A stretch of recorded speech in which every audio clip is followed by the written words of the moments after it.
What's up? I'm Pete. And I'm Andy. We're from Fall Out Boy, and you're watching Rock Sound. Rock Sound.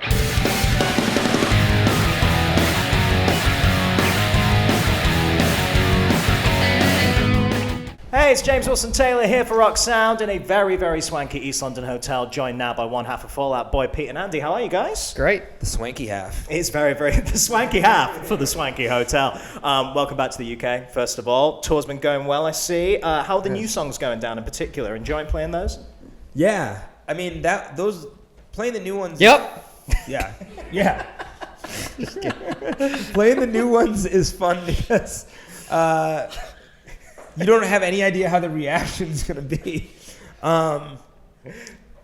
Especially church yesterday was a little wild. Oh, really? I think the reaction to church has been great. Oh, the reaction to church was great. But, I think that, whenever we played, because we played it for the first time, and whenever you play something for the first time, there's a little bit of, well, here we go. Yeah. Any here we go. hairy moments? How does this bit go? No. I totally freaked out before, how does this start? How does this go? Yeah. Hey, got there in the end. Worked out very well. And we should say as well, Pete, I mean, this is an interesting moment that's been happening in the last couple of shows. You popped up with a Tesco hat on stage the other day. We found out all the backstory there, but what was it about the Tesco hat in particular that was appealing to you that made you want, I want that blue supermarket look? I don't know. Where I grew up in the suburbs of Chicago, there's this store called Jewel Osco that's just really specific, and the logo is super specific, and you're kind of like a Wilmedian if you knew that logo or whatever. And I was like, yeah, Tesco means nothing to us in America. It just doesn't have a real, it doesn't have a real meaning. But at the same time, we used to park our bus under this Tesco all the time, when we were coming over here, and I was just like, I don't know, it would be cool to have a Tesco hat. And then this kid got it, which is pretty cool. Yeah, it's very, very cool. I was going to say, Andy, we're not feeling left out. Are there any supermarket-related apparel that you want to try and get a hold of while you're in the country? I'm sure we can make it happen. I'm okay. Okay, you're okay for now. That was you guys with the... You get done at 6, you got a show at 7. Yeah, exactly. Yeah, that was us. Great. That was some good meme work on the social media. Shout out to the social media editor.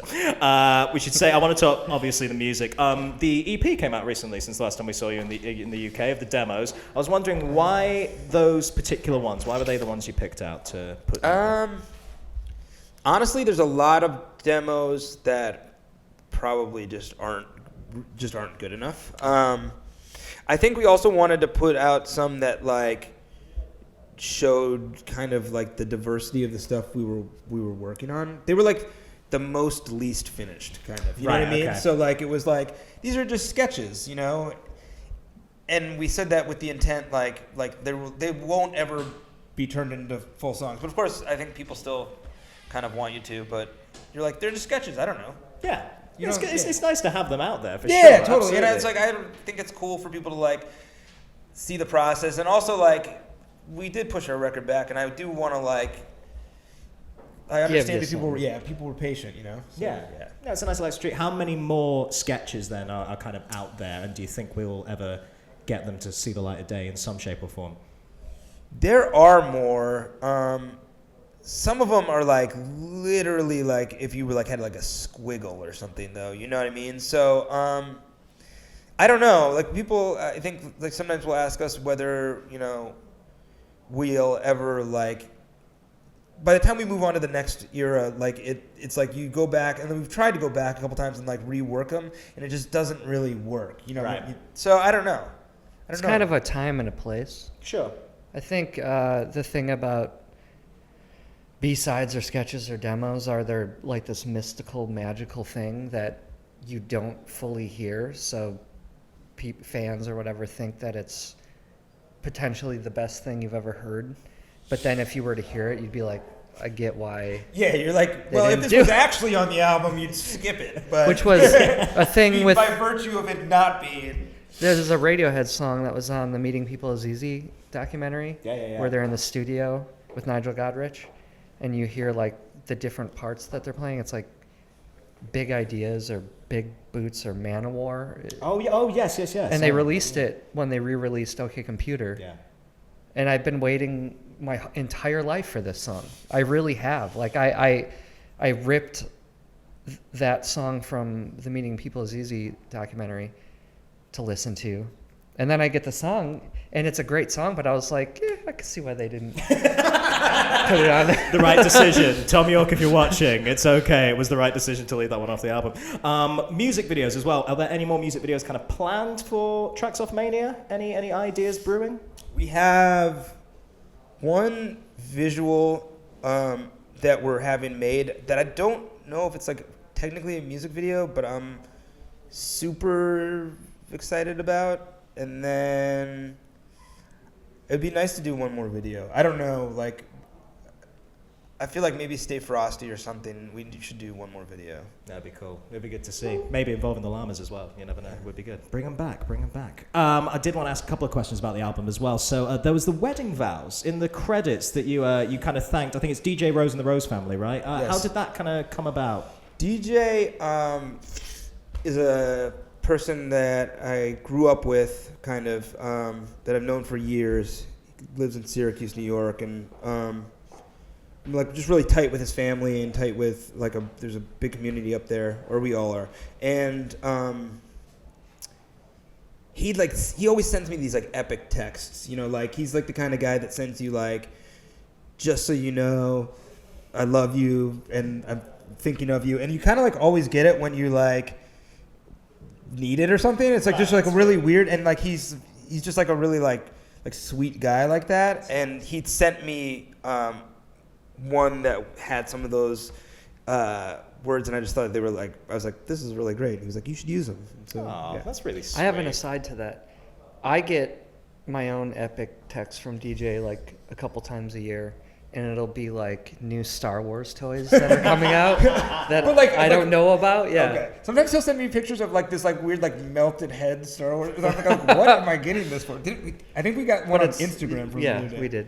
Right. But it's like a target. He just knows what you want. Yeah. Oh, it's very sweet. It's very nice to see. And the other thing I did want to ask a little detail since the album came out, the tracklist debacle on iTunes. What happened there? There was obviously the order you guys put out, and then it's been changed now, we should say, on streaming services. Just honest mistake, or what kind of happened? Yeah. So when you create an album in a pre-order or whatever, the album ingests into and this is the word that everyone uses, ingests into the system, and then it takes like basically 2 weeks to change or whatever. Like so we were like, we don't know what the order is, and somehow it ended up in the order, like they were like, it's just like 1, 2, 3, like the order we were putting the songs out. And then if we had changed it, it would have, I guess, canceled all the pre-orders. It's just definitely like a system that needs to be fixed slightly, just because like I'm like, well, we have some songs done, we don't have them all done, we don't know what the order of it is. Sure. And like it doesn't seem like it should take 2 weeks to change. So it's very true. Yeah, me and Andy are starting to be like bleep bloop blop. We're starting a streaming service right now. Yep. Kicking it off right here with a ripped Radiohead song. I do want to make sure I highlight the fact that I love the song. I think that was very clear. Don't worry. It just didn't fit on OK Computer, and I get why it wasn't on. He's still going to be your friend. It's okay. Can you imagine if Radiohead was suddenly offended? We're starting a beef here. The most unnecessary tame beef. It's great. I want to talk about live stuff, obviously. First of all, congrats on this massive hometown show coming up, the Chicago stuff. Thank you. That sounds so awesome. Any kind of special plans you want to hint at for that show in particular?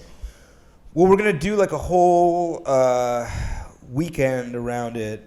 So we're going to do like a pop-up of we used to own this bar, Angels and Kings, and or some of us did, and we're going to do a pop-up version of that, and we just got like a bunch of things. We're doing this thing that has been a bit of a nightmare to get done, but it's called the Mania Experience, and hopefully we're going to have it done in time for that weekend. So there's going to be like a lot of stuff around it. And then, I don't know. We've never played a stadium that we've headlined. We've never really played in Wrigley Field. Like, we've been there to do stuff. So, like, it's pretty cool. Like, my dad's like...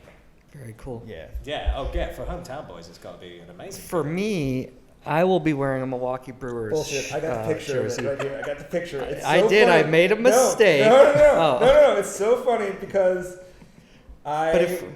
King Ralph was on in my TV today, and there was a picture of you. Show that. That's in the kind of camera. good. Get that straight in the See, camera. you can still be a there. Packers fan, but I do want to focus target this. If we can blast this out to Milwaukee, Wisconsin, 100%. specifically. I am a Brewers fan. I'm not a huge baseball fan though, so I don't really care. I would never wear a Bears jersey ever, but most other sports don't compare. I So. love how this interview is just descended into Andy preemptively apologizing not to people preemptively. who are not offended. I've seen 5 responses on Instagram Hey. saying, "How dare you wear a Cubs jersey?" Hey, brother, when we play that football stadium in Green Bay, I'll put the jersey on. Thank you. Oh, bless. Look at that. Sharing is caring. I've got to ask about Reading as well, obviously. Second time headlining. This is very, very exciting. So, what have we got planned there? What's going to be building up? Well, last time we played, we nearly burned the whole thing down. So I think they were like, don't do that. Safety first. Safety first, kids. It's cool. I mean, like, this is our first time, like, really headlining, too, like, where we get to play and we're, like, the last band playing. And so it's really exciting. It's one of those things where, like, it's hard. You don't often, as, like, when you're doing something creative, like, see incremental steps. Like, a lot of times it's, like, 0 to 100. And you're just like, oh, now we're at 100. And I don't really know how it went in between. But, like, with Reading, it's been like, okay, now you're at this slot, and then you're at this slot, and like now you're out of the daytime, now you're on the, like, and so it's one of those ones that we really have felt how it's changed and built. We don't have it completely planned out, but it's gonna be fun. Yeah, I'm sure there's been some special stuff planned. We'll have this guy in a Cubs jersey. We've clawed our way to the top. Just the Cubs jersey one more time for Reading. Fine. A reference that the people of Reading and Leeds will really appreciate. It's going to be like, fantastic. Wait, what? Yeah, what is going on? Other live question I have to have as well. It's the final Warped Tour now. It is. You guys obviously completely smashed it back in the day. Is there any chance you might pop up at some point during the final run, even if it's just to go check out some of your friends who are playing there as well? Yeah, I think maybe. I don't know what the dates are of it and whether we're actually in town. And I have like 100 kids now, so like I will be You're busy guys. I doing appreciate that kind of stuff. But yeah, I mean, we definitely have like fond memories of playing it. So yeah. I did want to ask as well, just before you guys go, your good friend Mr. Brendon Urie is obviously back. New music, so good. You're not going to give away anything on the album. I wouldn't expect you to, but in one word, your initial thoughts and feelings, please. I think that it's like Death of a Bachelor on steroids. It's like I think from doing Broadway and stuff, he's like figured out who he was and amplified it. The songs are like bonkers. I think he did some stuff with Dylan Francis, and it's like bonkers. Amazing. Yeah. Cannot wait to hear it. And there was an extra detail. I don't know if you saw it the other day. Brendon said in an interview about his music videos lined up. Apparently, he's got one in mind involving yourself. And roller skates? In roller skates. Yeah. So you've had the conversation then. I mean, we've shot it already. No, I'm just kidding. But yeah, I would. I'd do any video Brendon wanted. Even honestly. in roller skates. Yeah, definitely. Fantastic. Final question, boys. I mean, it may sound too early, but I know what you guys are like. You've always got a million projects going on. Have you thought about what's next for Fall Out Boy? Have you thought about new music, new albums, that kind of thing? It's so wild. I don't think like I'm even supposed to say it, but we're like technically an unsigned band right now. We're Really? like not in a record contract. So I feel like we can do like anything. Like we could like, I don't know, do a movie or go record a record in, we could just go to Nigeria and record with Burner Boy. Like I just feel like more free than we've felt in a long time. So don't expect it to be just an album when it happens. Wow. Well, that's very exciting news to hear. Any other thoughts on that, Andy? Any plans you'd like to see happen moving forward? Well, I'm declaring right now I've signed Fall Out Boy for $50. I will be making 100% royalties. It seemed band, like a good deal at the time. I'll feed you guys. Seemed like a good deal at the time. Beautiful stuff. Boys, it's so great to see you. Can't wait for the show in London tomorrow night. Hopefully see you guys Thanks, again man. soon. Pete and Yeah. Andy. There we go.